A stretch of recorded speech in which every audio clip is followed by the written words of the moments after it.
Hey everyone, welcome to my channel. In today's video, I'm going to show you how to find Instagram users near you in just a few simple steps.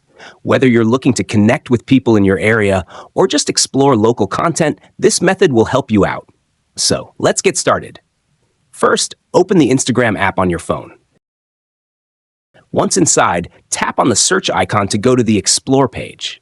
In the search bar, type in your location. This could be a city, a specific place, or a neighborhood. For example, let's say Hunza.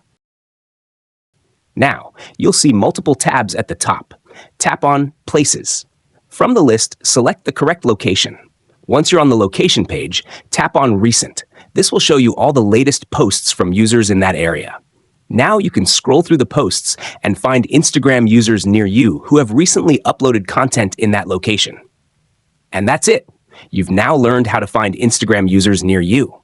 If this video was helpful, hit the like button, subscribe for more tips, and turn on notifications so you never miss an update. See you in the next one.